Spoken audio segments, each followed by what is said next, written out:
விடியதன் உருவுமை குலமிகு கரியது வடிகுடு தனதடி வழிபடும் அவரிடர் கடி கணபதி வர அருளின் மிகுக்குடை வடிவினர் பயில்வழி வளமுறை இறையே ஈசனே சிவகாமி நேசனே என ஈன்றத்தில்லை வாழ் நடராஜனுடைய திருவடி தாமரையை வணங்கி நிகழும் மங்களகரமான விஸ்வாவசு வருடம் ஐப்பசி மாதம் 1ஆம் நாள் 18/10 ஆங்கிலத்திற்கு 18/10/2025 சனிக்கிழமையும் துவாதிசி திதியும் பூர நட்சத்திரமும் கூடிய சுபயோக சுபதினத்தில் நம்மையெல்லாம் கட்டி காக்கின்ற நமக்கு தனத்தையும் கனத்தையும் பணத்தையும் உறவையும் குடும்பத்தையும் தொழிலையும் உற்பத்தியையும் இந்த உலகுக்கு எடுத்துக்காட்டாக நவக்கிரகங்களில் முதலாவதாக இருக்கக்கூடிய அதாவது சுபக்கிரகங்களில் முதன்மையாக பெற்றது தட்சிணாமூர்த்தி என்ற குரு. ஏன்னா குருவா இருக்கக்கூடிய எல்லாத்துக்கும் ஒரே இடம் திரு அண்ணாமலை. அப்படிப்பட்ட அந்த குரு இல்லாத வித்தை குருட்டு வித்தை. குரு சொல்லி கேட்டோம்னா அதுக்கு பலன் அதிகம்.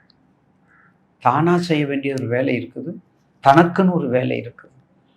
இருந்தாலும் குருவோடு சப்போர்ட்டோட படணும். சப்போர்ட் இல்லைன்னா வாழ்க்கையில நம்ம வெற்றியை கொள்வது கொஞ்சம் கடினம். அந்த வகையிலே அடுத்து நாம் காண இருப்பது காலபுருஷனுக்கு 12ஆம் பாவம், காலபுருஷனுக்கு 12ஆம் இடம், காலபுருஷனுக்கு நிதி நிலையையும் நீதியையும் தர்மத்தையும் நினைவுபடுத்திக்கொள் என்று கமாண்டிங் பண்ணக்கூடிய இடம். சாதாரண இடம் இல்லை, கமாண்டிங் பண்ணக்கூடிய. நம்ம 11 இடத்துல 11 பாவத்துல என்ன செஞ்சோம், இனிமேல் நமக்கு அதுல என்ன ரிசல்ட் வரக்கூடிய இடம், ரிசல்ட் பாவம். அது நமக்கு ரிசல்ட் பாவம். அப்ப காலபுருஷன் இருக்கக்கூடிய பாருங்க, அதுல போராடம் நம்மளை முடிச்சு கொடுக்குறாங்க, நமக்கு ஜட்ஜ்மெண்ட் கொடுக்குறாரு. இவன் ஒழுங்கா கணக்கு எழுதுறான் பாருங்க, உத்தரட்டாதி கணக்கு எழுதுறான். கணக்கு எழுது சரியான பாக்குறது யாரு? ரேவதி. கணக்காளர்ல அவரு ரேவதி தான் பாக்குறாரு, எல்லாத்தையும் பாக்குறாரு, எல்லாத்தையும் முடிவுக்கு கொண்டு வர்றாரு. காலபுருஷன் முடிவுக்கு அவர் தான் எல்லாத்தையும் கொண்டு வர்றாரு, எல்லாத்தையும் கொண்டு வர்றாரு. எல்லா மக்களும் எப்படி இருக்காங்க, எந்த வினைப்பயனில் இருக்காங்க, எந்த கர்ம பலனில் இருக்காங்க, நாம் என்ன செய்யணும் அவங்களுக்கு அப்படிங்கிறத கணக்கீடு செய்வதில்லை. கடைசி ரேவதி. அப்ப மீனத்துல 7 இருக்குது. அப்ப ரொம்ப கவனம், போக்குவரத்துல கவனம், பணத்துல கவனம், பொண்டாட்டி பிள்ளைகிட்ட கவனம், மக்கள்கிட்ட கவனம், நண்பர்கள்ட்ட கவனம். முக்கியமாக வாய் பேசக்கூடாது, பிரஸ்டீஜ் பார்க்கக்கூடாது. வெள்ளக்கக்கா இல்லை சார், மஞ்சக்கக்கா, கருப்புன்னு சொல்லிடாதீங்க. என்ன பண்றது, விதி யாரு விட்டு இப்படி ஒரு கணக்கு இருக்குது இல்லை. அப்ப கண்டிப்பாக மீன ராசிக்கு பயப்படாதீங்க. ஷாயா கிரகம் ஒளி கிரகத்தை என்னைக்கு ஒன்று சேர்க்காதீங்க, அந்த பாவங்களுக்கு போகாதீங்க. அதே மாதிரி அவங்க சம்பந்தப்பட்ட திசை வந்தாலும் ரொம்ப கவனமா இருக்கணும். அவங்க சம்பந்தப்பட்ட திசை வந்தாலும் ரொம்ப கவனமா இருக்கணும். அப்படிப்பட்ட ஏன்னா 7 உங்களுக்கு வழியை காட்டுவது மட்டுமல்ல, வகுத்து கொடுப்பது, வழியை காட்டுவது, இந்த சமுதாயத்துல ஒரு அடையாளத்தை கட்டி கொடுப்பது, அனுகிரகமும் அனுகூலமும் கொடுக்கக்கூடிய சனீஸ்வரன் எங்குருநாதன். அதனால மீனராசி நேயர்களுக்கு பாருங்க, அதுல நட்சத்திரம் சொல்லியாச்சு, புரட்டாதி உத்தரட்டாதி ரேவதி. அப்ப பூரட்டாதி 1ஆம் இடத்தை 9ஆம் பார்வை. 1ஆம் இடம் அவருடைய இடம் தான். மீனத்தை பார்க்கிறாரு, 9ஆம் இடம் கடகத்திலிருந்து பார்க்கிறாரு, 9ஆம் பார்வையை பார்க்கிறாரு. அப்ப தைரியம், பாக்கியம், சொத்து, சுகம், உடல் ரீதியான நோய் தன்மை நீக்குதல், நோயற்ற வாழ்வு, குறைவற்ற சுழலுதல் எல்லாம் உங்களுக்கு உண்டு. அதுக்கு 9ஆம் இடம் 5ஆம் இடம். அதுக்கடுத்து பாருங்க விருச்சகம் 9 உங்க ராசி இருந்து. அப்போ 9ஆம் இடத்தை 5. அப்போ 9 5 பாக்குறாருல, அது ரொம்ப விசேஷம். அதுக்கு 1 9 விட 11ஆம் இடத்தை 7ஆம் பார்வையும் 9ஆம் இடத்தை 5ஆம் பார்வை பார்த்தது 9 தகப்பனார், 9 பாக்கியம், 9 சொர்க்கம், 9 தர்மம். யார் அப்ப அந்த குழந்தைகள் எப்படி இருக்கும்? குழந்தை மூலம் வருமானம். பையன் பிறந்தாயா, ஆடிக்கார வாங்கிட்டு பையன் பிறந்தாயா, தக்காளி தோட்டம் ஒன்று வந்துச்சு, தென்னம் பருவம். 11ஆம் இடம் 7ஆம் பார்வை. ஏற்கனவே 11 லாபம். மேற்கொண்டு நம்ம சொத்து சேர்க்கணும்னு நினைக்கிறோம். அப்ப துணைவியை கைப்பற்றி கொள்ளுங்கள். என்னமோ கேட்காது, என்னமா வேணும் இந்த வாங்கிக்க, அவ்வளவுதான், முடிஞ்சு போச்சு. அங்கே பிரச்சனைக்கு இடமே இல்லை. நை நை நை நை இருக்க, என்ன வேணும் வாங்கிக்க அப்படி சொல்றோம்ல வீட்டுல. அப்ப அதோட ஆஃப் ஆயிடுவாங்க. அவங்க தேடுதல் இருக்குது, அந்த தேவையை நம்ம நிறைவேற்ற கொடுக்குறோம். அதுக்கு மீனம் தான், அதுக்கு குரு தான், அதுக்கு பிரஸ்டீஜ் பார்க்க வேண்டிய அவசியமே இல்லை. மிக எச்சரிக்கையோ எந்த வேலை செஞ்சாலும் குரு சார 9ஆ இருந்த 9ஆம் பார்வையை பார்த்தாலும் எச்சரிக்கையாக இருப்பது மிக அவசியம். எச்சரிக்கையோடு இருப்பது மிக அவசியம். ஏன்னா 7.5 சனிங்கிறது முதல் சுற்று 2வது சுற்று இருக்குது. அப்போ 2 சுற்றுக்கு இருக்கும்போது நீங்க எந்த அளவுக்கு இருக்கணும் அதை நீங்க பார்த்துக்கணும். ஓகே, அப்ப கண்டிப்பா மீனத்துல இந்த குரு அதிசாரத்துல வரக்கூடிய ஏற்கனவே உச்சம் பெற்ற குரு தான் உங்களை பார்க்குறோம். உங்க ராசினாதான், உங்க ராசியை விட்டே கொடுக்க மாட்டாங்க. அதனால கண்டிப்பாக இந்த குரு அதிசாரம் உங்களுக்கு ஒரு சிறப்பானதாக அமையும். ஒன்றாம், அதுக்கு அடுத்தது அதில் உள்ள பூரட்டாதி ஒரு முறையாவது தென்குடி திட்டை சென்று வாருங்கள், ஆலங்குடி சென்று வாருங்கள். குருமார்களை கவனிக்கணும். கண்டிப்பா தென்குடி திட்டை, ஆலங்குடி சென்று வாருங்கள். அதற்கு அடுத்தது பூரட்டாதி, உத்தரட்டாதி. என் அன்னை உமையவள் காவேரி கரையோரம் தன் ஆட்சி பீடத்தில் இருந்து கொண்டு சிவரூபத்தில் ருத்ரமாக ஜொலிக்கக்கூடிய சக்தி என் அன்னை உமையவள் சமயபுரத்தால ஒரு தரப்பார். அதுக்கடுத்து ரேவதி, அது மதுரையம்பதி போனாலும் சரி, திருச்செங்கோடு போனாலும் சரி. திருச்செங்கோடு போனீங்கன்னா மிக அற்புதமான ஸ்தலம் அர்த்தநாரீஸ்வரர். அவ்வினைக்கு இவ்வினையாம் என்று சொல்லும் அப்பிரிவில் உய்வினை நாடாது இருப்பது உன் தமக்கு ஊனமென்றே கைவினை செய்வது என்பதான் கலர் போற்றுவது நாமடியும் செய்வினை வந்து எம்மை தீண்டாப்பற திரு நீலகண்டம், தீவினை வந்து எம்மை தீண்டாப்பற நீலகண்டம் என்று 12 ராசிக்காரங்களுக்கும் உருவாய் அருவாய் உளதாய் இலதாய் மறுவாய் மலராய் மணியாய் ஒளியாய் குருவாய் வருவாய் என் ஐயனே சண்முகநாதனே அவன் திருவடியை வணங்கி இந்த குரு அதிசாரத்தை நிறைவு செய்கின்றேன். நன்றி, வணக்கம். திருச்சிற்றம்பலம்.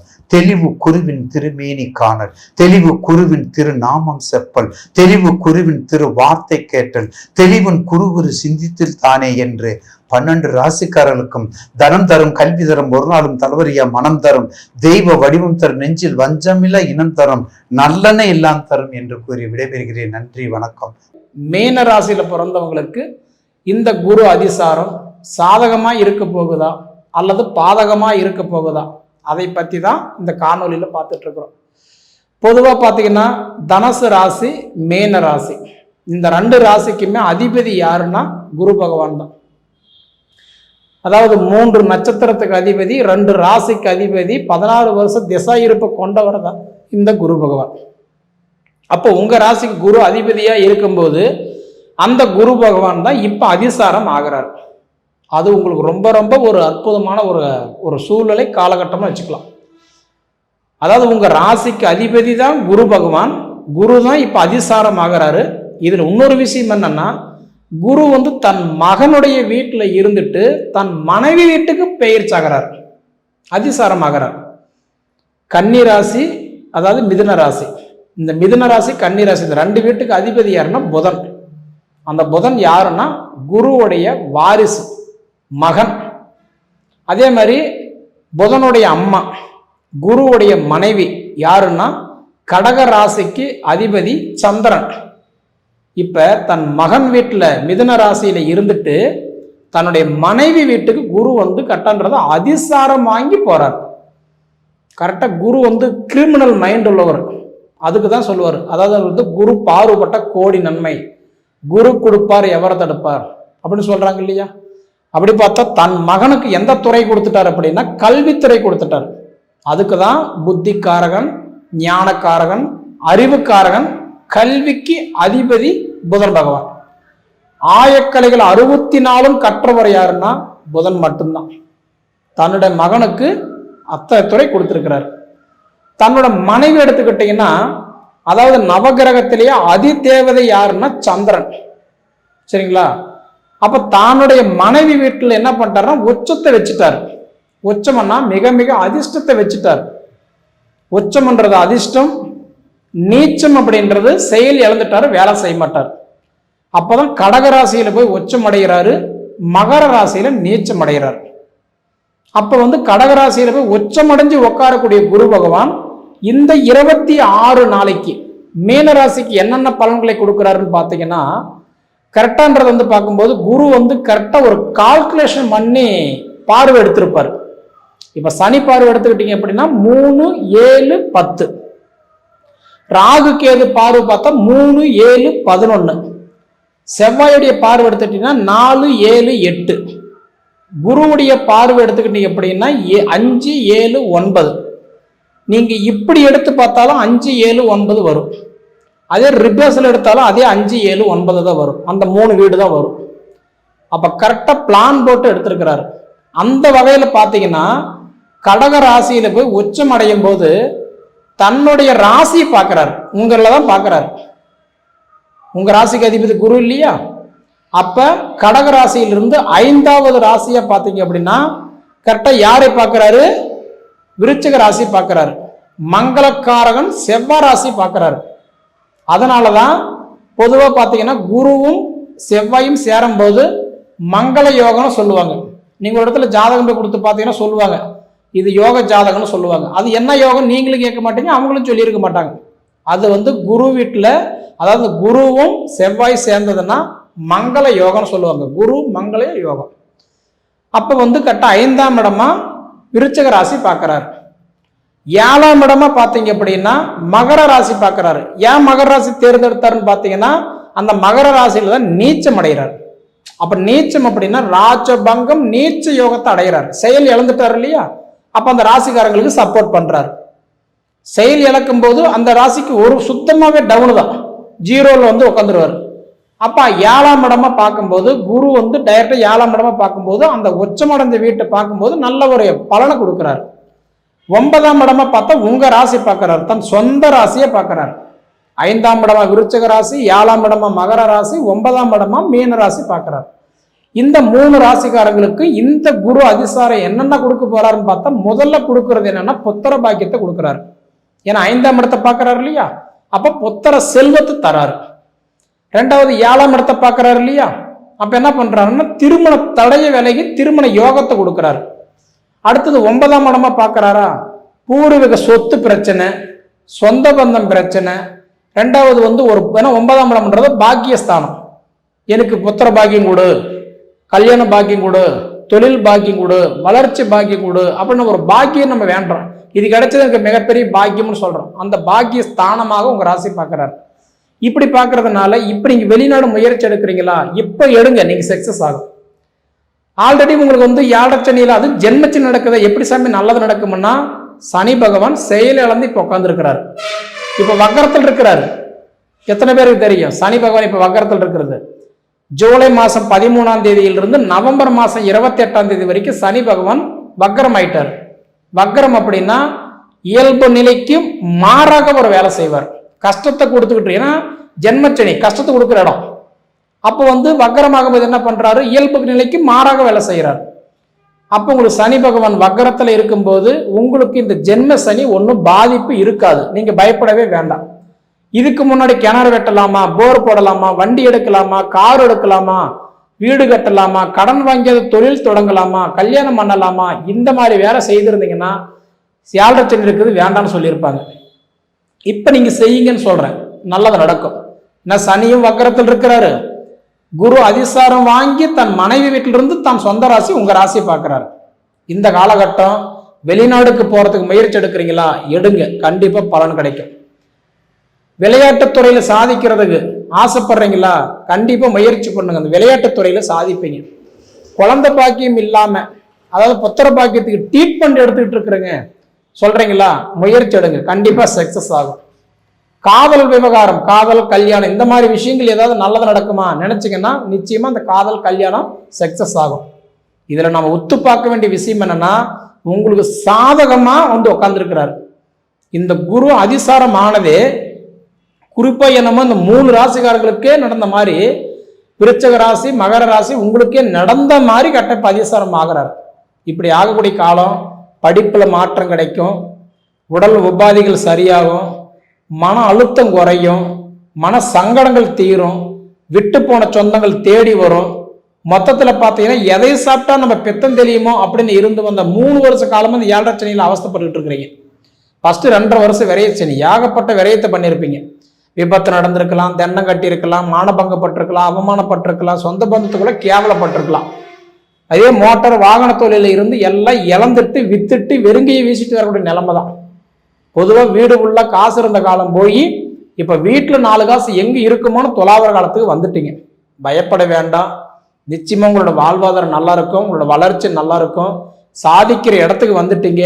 இந்த 26 நாள் இந்த குரு அதிச்சாரம் உங்களுக்கு மிகப்பெரிய மாற்றத்தை கொடுக்க போகுது. குறிப்பா இந்த ஐடி ஃபீல்டில் இருக்கிறவங்க, கடல் கடந்து போய் இருக்கிறவங்க, வெளிநாடுக்கு போனவங்க, சொந்தமா மண்மனை வீடு வாசல் வாங்கணும்னு நினைச்சவங்களுக்கெல்லாம் இதுக்கு முன்னாடி தடைப்பட்டிருந்தா இப்ப கண்டிப்பா சொல்றேன், நீங்க வாங்க போறீங்க. மொத்தத்துல இப்ப உங்களுடைய இந்த குரு அதிசாரம் மிகப்பெரிய ஒரு மாற்றத்தை உங்களுக்கு கொடுக்க போறாரு. அப்ப எல்லாத்துக்குமே ஒரே மாதிரியே நடக்குமா அப்படின்னு பார்த்தா அவங்க ஜாதகத்துக்கு தகுந்தாற் போல உங்களுக்கு பலன்களை கொடுப்பாரு. அப்ப நீங்க என்ன பண்ணணும், உங்க ஜாதகத்தை பாருங்க. உங்க நட்சத்திரத்துக்கு அதிபதி நல்லா இருக்கிறாரா, உங்க ராசிக்கு அதிபதி நல்லா இருக்கிறாரா, உங்க லக்னத்துக்கு அதிபதி நல்லா இருக்காரா, அது போக பார்த்தீங்கன்னா உங்களுடைய திசா புத்தி நல்லா இருக்கா, இது எல்லாமே பார்த்துக்கோங்க. இது நல்லா இருந்துருச்சு அப்படின்னா உங்களுடைய தேடல் நிச்சயமா உங்களுக்கு வெற்றி கிடைக்கும். இது நீங்க அனுபவிச்சு பார்த்து சொல்லுங்க, சரிங்களா?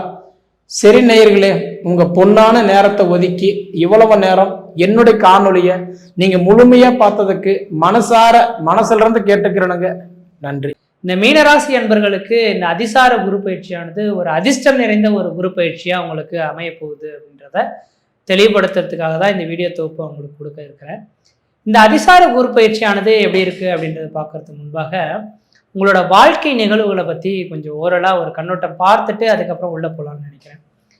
இந்த அதிசார குரு பயிற்சிக்கு முன்பாக உங்களோட ராசியில் இன்னைக்கு ஜென்மத்தில் சனி பகவான் வந்து உட்கார்ந்து இருக்கிறது அந்தளவு ஒரு அதிர்ஷ்டகரமான அமைப்புகள் இல்லை. அது ஜென்மத்தில் சனி பகவான் வர்றதுனால 7.5 சனிக்கான ஒரு காலகட்டங்கள் அப்படின்ட்டு இருக்குதுங்க. கொஞ்சம் ஒரு சோதனைக்கான ஒரு காலகட்டங்கள் இருந்துட்டு இருக்கிறத பார்க்க முடியுதுங்க. அதனால இன்றைய தேதி காலகட்டத்திலிருந்து கொஞ்சம் கவனமாக இருக்கக்கூடிய காலகட்டங்களாக இருந்துங்க. இன்னும் ஒரு 3 வருட காலகட்டத்துக்கு கொஞ்சம் கவனமாக இருக்கக்கூடிய காலகட்டங்களாக மீனராசி அன்பர்கள் இருந்துட்டு இருக்கீங்க. இன்னொரு 3 வருட காலகட்டத்துக்கு எதையுமே ஒரு தடவைக்கு 2 தடவை சிந்தித்து செயல்படுங்க. புதிய முயற்சிகள் எடுக்கிறதுக்கு ஆலோசனை இல்லாமல் எந்த ஒரு முயற்சிகளும் எடுக்கக்கூடாது. உங்கள் மனசு என்ன சொல்லுது அப்படின்ற மாதிரி கேட்டுட்டு செயல்படாதீங்க. உங்களோட சுய ஜாதகத்தை கம்பல்சரி உங்களோட குடும்ப ஜோதிடர்கிட்ட கொடுத்து தெளிவாக செக் பண்ணி பார்த்துட்டு அதுக்கு பிறகு பயணிக்கிறது ஓரளவுக்கு நல்ல பலன்களை தரும். அதனால் கொஞ்சம் கவனமாக இருங்க. ஏற்கனவே கொஞ்சம் ஸ்ட்ரகிளில் இருந்துட்டு இருக்கிறத பார்க்க முடியுது. மீனராசி அன்பர்களுக்கு என்ன ஸ்ட்ரகிள் அப்படின்னாக்கா, முக்கியமாக தொழில் தடை. மீனராசி அன்பர்களுக்கு ஒரு மனிதனுக்கு அழகு அப்படின்னாவே ஆணாக இருந்தாலும் பெண்ணாக இருந்தாலும் அந்த மனிதனுக்கு மதிப்பு, மரியாதை, கௌரவம், அந்தஸ்து, புகழை கொடுக்கணும் அப்படின்னாக்கா அந்த மனிதர்களுக்கு வேலை வாய்ப்பு தான் மிக முக்கியமானது. அந்த வேலை வாய்ப்புக்கு ஒரு சில தடைகள் உருவாகிற மாதிரியான காலகட்டங்கள் உருவாகுது. அதுக்கு நீங்கள் இடைவிடாது பார்த்தீங்க அப்படின்னாக்கா உங்களோட எண்ணங்கள் செயல்களை ஒருநிலைப்படுத்தி உங்கள் வேலை வாய்ப்பில் கொடுத்து செயல்படுத்திங்கனாக்கா குற்றங்கள் இல்லாமல் செயல்படுத்தலாம். அதனால் பிரச்சனைகள் இல்லாமல் வேலையை கண்டினியூ பண்ண முடியும். ஏனோ தோணோ அப்படின்ற மாதிரி செயல்பட ஆரம்பிச்சுன்னா உங்களுக்கு போட்டி பொறாமைகள் அதிகமாக உதயமாகி உங்கள் தொழிலுக்கு பிரச்சனைகள் உருவாகிறதுக்கான வாய்ப்புகள் உண்டு. தொழில் பிரச்சனைகள் உருவாயிடுச்சு அப்படின்னாவே வருமானம் குறைஞ்சிரும். வருமானம் குறைஞ்சிச்சுனாவே குடும்பத்தில் பல்வேறுபட்ட பிரச்சனைகள் தொடர ஆரம்பிச்சிடும். அதனால் இந்த எனக்கு தெரிஞ்சளவு அடுத்த 3 வருட காலகட்டத்துக்கு மீனராசி என்பர்கள் ரொம்ப ரொம்ப எச்சரிக்கையாக இருங்க. கவனக்குறைவுகளாக இருக்கக்கூடாது. எடுத்தவங்க ஒத்தன்ற மாதிரி ஒரு சில முடிவுகளை எடுக்கக்கூடாது. சிந்தித்து செயல்படணும். நாம் செய்யக்கூடிய செயல்கள் சரிதானா அப்படின்றத இன்னொருத்தர் கேட்டு செயல்படுறது நல்லாயிருக்கும். இந்த நேர காலங்களில் புதிய முயற்சி எடுக்கிறதோ புதிய தொழில் தொடங்குறதோ வேண்டாம். வண்டி வாகனத்தில் பயணிக்கிறதுல கவனமாக இருக்கணும். வாங்கல் கொடுக்கல் விஷயங்கள் ரொம்ப ரொம்ப எச்சரிக்கையாக இருங்க, சரிங்களா? இதை மட்டும் செய்துட்டிங்கன்னா எதிர்காலத்தில் பெரிய லெவலில் பாதிப்புகள் இல்லாமல் உங்களோட வாழ்க்கையை நடத்துறதுக்கு விசேஷமாக இருக்கும். ஓகே, அடுத்ததாக பார்த்தோம் அப்படின்னாக்கா இந்த அதிசார குரு பயிற்சி அப்படின்ற போது இந்த வருடம் 2025ஆம் ஆண்டு மே மாதம் 14ஆம் தேதி தான் ரிஷப ராசியிலிருந்து குரு பகவான் மிதுன ராசிக்கு 3ஆம் இடத்துக்கு பயணிச்சார். எப்பொழுதுமே ஒரு ராசியில ஒரு குரு பகவான் அப்படின்னா 1 வருட காலத்துக்கு இருப்பார். ஆனா இந்த வருடத்துல மட்டும் அதிசாரமா பார்த்தீங்க அப்படின்னாக்கா ஒரு 2.5 மாத காலகட்டங்கள் அதிசாரமா கடக வீட்டுக்கு பயிற்சி அடைகிறார். இது ஒரு சில காலகட்டத்தில் நடக்கக்கூடிய நிகழ்வுகள். ஆனா இந்த அதிசார குரு பயிற்சி இந்த மீன ராசிக்கு யோகத்தை கொடுக்குன்னா மிகப்பெரிய ஒரு அதிர்ஷ்டத்தை கொடுக்க போகுதுன்றதை நான் தெளிவுபடுத்த விரும்புகிறேன். இது எப்ப நடக்குதுன்னா அக்டோபர் மாதம் 18ஆம் தேதியிலிருந்து டிசம்பர் மாதம் 5ஆம் தேதி காலகட்டம் வரலும் உங்களோட ராசிக்கு 4ஆம் இடமான மிதுன வீட்டில் இருந்த குரு பகவான் உங்களுடைய ராசிக்கு 5ஆம் இடமான கடக வீட்டுக்கு சென்று உச்சபலம் பெற்று உங்களோட ராசிநாதனான குரு பகவான் உங்க ராசியை பார்க்கக்கூடிய காலகட்டங்கள் உதயமாக போகுது. அப்ப இது மிகப்பெரிய ஒரு அதிர்ஷ்டம் நிறைந்த ஒரு வாய்ப்பு அப்படின்றது சொல்லணும். அடுத்ததான் இந்த டிசம்பர் மாதம் 5ஆம் தேதியிலிருந்து 2026 ஜூன் மாதம் 1ஆம் தேதி காலகட்டம் வரலும் வக்ரத்துல திரும்பவும் பின்னோக்கி 4ஆம் இடத்துக்கு சுகஸ்தானத்துக்கு மிதன வீட்டுக்கு இந்த குரு பகவான் வருவார். அப்ப இந்த அதிசார குரு பயிற்சியை நான் 2 விதமா பிரிச்சுட்டு சொல்ல போறேன். அக்டோபர் மாதம் 18ஆம் தேதியிலிருந்து டிசம்பர் 5 வரலும் கடக வீட்டுல இருக்கும் போது எதை மாதிரியான பலன்கள் நடக்க போகுது, டிசம்பர் 5ல இருந்து 2026 ஜூன் மாதம் 1ஆம் தேதி காலகட்டத்தில் மிதுன வீட்டில் இருக்கும் போது எதை மாதிரியான பலன்களை கொடுக்க போகுதுன்றத 2 விதமா பிரிச்சுட்டு நான் சொல்ல போறேன். அதுல முதலாவது அக்டோபர் மாதம் 18ஆம் தேதியிலிருந்து டிசம்பர் 5 காலகட்டத்தில் கடக வீட்டில் இந்த குரு பகவான் இருக்கிறது ஒரு தேடினாலும் கிடைக்காத ஒரு பொன்னான ஒரு அற்புதமான ஒரு காலகட்டங்கள் அப்படின்னு சொல்லலாம். மீனராசி அன்பர்களுக்கு தன்னோட ராசிநாதனே தன் ராசியை பார்க்கறது மட்டும் இல்லாம தன் ராசிநாதன் உச்சபலம் பெற்று 5ஆம் இடத்திலிருந்து தன் ராசியை பார்க்கிறது மிகப்பெரிய ஒரு அதிர்ஷ்டத்துக்கான காலகட்டங்கள். குடும்பத்தில் ஒரு சுப நிகழ்வுகளும் சுபகாரியங்களும் அழியா சொத்து சேர்க்கையும் வீடு மனை வாசல் வாங்குவது, வீடு மனை வாசல் கட்டுவது, குடிபெயர்றது, குலதெய்வத்துக்கு செய்ய வேண்டிய சடங்குகள் செய்யறது, இந்த மாதிரியான ஒரு சுப நிகழ்வுகளை ஏற்படுத்தக்கூடிய ஒரு காலகட்டங்கள் தொடர ஆரம்பிச்சிருச்சு அப்படின்றதான் சொல்லணும். வெகு நாட்களாக தடைபட்டிருந்த ஒரு சில காரியங்கள் உங்களுக்கு கண்மணியில் நடக்க போகுதுங்க. அப்ப மீனராசி அன்பர்களுக்கு நான் சொல்லக்கூடிய கருத்துக்கள் என்ன அப்படின்னாக்கா, யோசிக்காம இந்த நேர காலகட்டத்தில் வயது வந்த பிள்ளைகள் யாராவது இருக்கீங்கன்னா திருமண வாய்ப்புகள் வந்துருச்சுனாக்கா கண்டிப்பா திருமணத்தை இந்த நேரத்தில் முயற்சி எடுத்தீங்கன்னா திருமணம் நடைபெறத்துக்கான ஒரு காலகட்டம் உருவாகுது. தொழிலே இல்லை சார், எனக்கு ஒரு தொழில் தொடங்கலாம்னு நினைக்கிறேன் அப்படின்னாக்கா சுய ஜாதகத்தை மட்டும் ஒரு தடவை பார்த்துட்டு தொழில் தொடங்கலாம்னு சொல்லிட்டாங்கன்னா கண்டிப்பா இந்த நேர காலங்களில் புதுமையா தொழில் தொடங்குறதுக்கான ஒரு உன்னதமான காலகட்டம் உருவாகும். ஒருவேளை அரசு உத்தியோகத்துக்காக நான் எதிர்பார்த்து காத்துட்டு இருக்கேன் சார், சிவி வெரிஃபிகேஷன்லாம் முடிஞ்சு போச்சு, எப்போ அப்பாயின்மெண்ட்டுன்னு தெரியல அப்படின்னு நினைக்கிறீங்கனாக்கா கண்டிப்பாக இந்த அக்டோபர் 18லேருந்து டிசம்பர் மாதம் 5ஆம் தேதிக்குள்ளார அரசு உத்தியோகம் உங்களோட வீட்டின் வாயில் கதவை தட்டக்கூடிய காலகட்டம், நிரந்தரமான ஒரு உத்தியோகத்தில் உட்கார போறீங்கன்றீங்க. அதே போல நீர் ராசியிலிருந்து உங்களோட நீர் ராசியை பார்க்கறதுனால மீனராசி என்பர்களுக்கு இந்த நேர காலகட்டத்தில் வெளிநாடு பயணங்கள் மிகப்பெரிய ஒரு அதிர்ஷ்டத்தை கொடுக்க போகுது.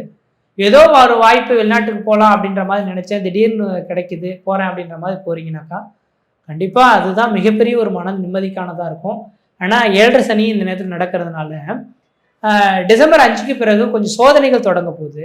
அப்போ நீங்கள் வெளிநாடு கிளம்புனீங்கன்னாக்கா கடல் கலந்து நீங்கள் வெளிநாடு கிளம்பிட்டீங்கன்னாவே இந்த சனியின் தாக்கங்கள் கொஞ்சம் குறையும். அப்போ மீனராசி என்பவர்களுக்கு வாய்ப்புகள் கிடைக்கக்கூடிய நபர்களுக்கு ஊரை விட்டு வெளியூர் வெளிமாநிலம் வெளிநாடு கிளம்புறீங்கன்னா கண்டிப்பாக ஒரு அதிர்ஷ்டகரமான அமைப்பு. இந்த 7.5 சனியின் தாக்கங்களே அனுபவிக்காத மாதிரி ஒரு நல்லதை அனுபவிக்கக்கூடிய ஒரு காலகட்டம் உதயமாயிடும். அப்போ மீனராசிக்கு ஒரு அதிர்ஷ்டகரமான ஒரு காலகட்டம்னா வெளிநாடு வாய்ப்புகள் சிறப்பாக இருக்கும். வெளிநாடு பயணங்களை முயற்சி எடுக்கிறது ஓரளவுக்கு நல்லா இருக்கும். அடுத்தது பார்த்தோம் அப்படின்னாக்கா வீடு மனை வாசல் வாங்க முடியலையே, வீடு மனை வாசல் கட்ட முடியலையேன்னு சொல்லக்கூடிய நபர்களுக்கு கடன்பட்டு, அதாவது லோன் போட்டு வீடு மனை வாசல் வாங்குவதற்கும் வீடு மனை வாசல் கட்டுவதற்குமான ஒரு உகந்த காலகட்டம் இந்த நேரத்தில் உதயமாகுது. திடீர்னு என்னைக்கோ ஒரு நாள் போயிட்டு ஒரு பேங்க்ல எனக்கு லோன் கிடைக்குமா அப்படின்ற மாதிரி நீங்கள் கேட்டுருக்கலாம். திடீர்னு பார்த்தீங்கன்னா உங்களுக்கு லோன் சேங்ஷன் ஆயிருக்கு, நீங்கள் வரலாம் அப்படின்ற மாதிரி உங்களுக்கு அழைப்புதல்கள் கிடைக்கிறதுக்கான வாய்ப்பு உண்டு. அப்போ திடீர்னு இந்த நேரத்தில் வாய்ப்பு கிடைச்சதுனாக்கா நீங்கள் அந்த லோன் பெற்று அழியா சொத்துக்கள் வாங்கிக்கிறது நல்லது தரும். ஏன்னா இந்த நேர காலகட்டத்தில் கொஞ்சம் அடுத்த ஒரு 3 வருட காலகட்டத்துக்கு கொஞ்சம் விரயங்கள் காத்துட்டு இருக்கிறத பார்க்க முடியுது. அப்போ இந்த விரயத்தை இந்த அழியா சொத்து மேலே போட்டுட்டிங்கன்னா ஓரளவுக்கு ஒரு நல்ல பலன்களை ஏற்படுத்தி கொடுக்கக்கூடிய ஒரு காலகட்டங்களாக இருக்கும். அதனால் வாய்ப்புகள் வந்தால் நீங்கள் பயன்படுத்திக்கோங்க. அடுத்ததாக பார்த்தோம் அப்படின்னாக்கா 5ஆம் இடத்துல இருந்து உங்களோட ராசிக்கு பார்த்தீங்கன்னாக்கா 9ஆம் இடத்தை குரு பகவான் பார்க்க இருக்கிறார். இந்த 9ஆம் இடமானது தந்தை வழி சொத்து சோகங்களை குறிக்கக்கூடிய இடம்.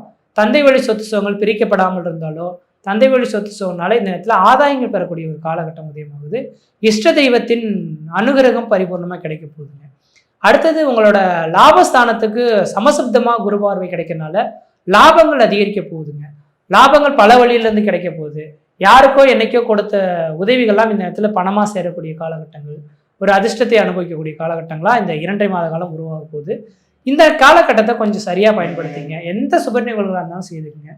ஆனால் 2025 டிசம்பர் மாதம் 5ஆம் தேதியிலிருந்து 2026 ஜூன் மாதம் 1ஆம் தேதி காலகட்டங்கள் திரும்பவும் பின்னோக்கி 4ஆம் இடத்துக்கு வரதுனால அந்த நேர காலகட்டத்தில் இந்த மீனராசி என்பவர்கள் புதிய முயற்சி எடுக்கிறதோ, புதிய தொழில் தொடங்குறதோ, உத்தியோகம் பார்ப்பதோ, ஜாமீன் கழுத்து போடுறதோ, கொடுக்கல் வாங்கல் விஷயமோ கொஞ்சம் கவனமாக இருக்கணும். தான் உண்டு தான் பொழப்புன்ற மாதிரி அமைதி காத்திருந்தால் எதிர்கால வாழ்க்கை சீரும் சிறப்புமாக இருக்குன்றீங்க. மற்ற விதத்தில் உங்களுக்கு எந்த விதத்தையும் தோஷங்கள் பாதிப்பு கிடையாது. சீரும் சிறப்புமாக இருப்பீங்க, நலமாக இருப்பீங்க. நன்றி, வணக்கம்.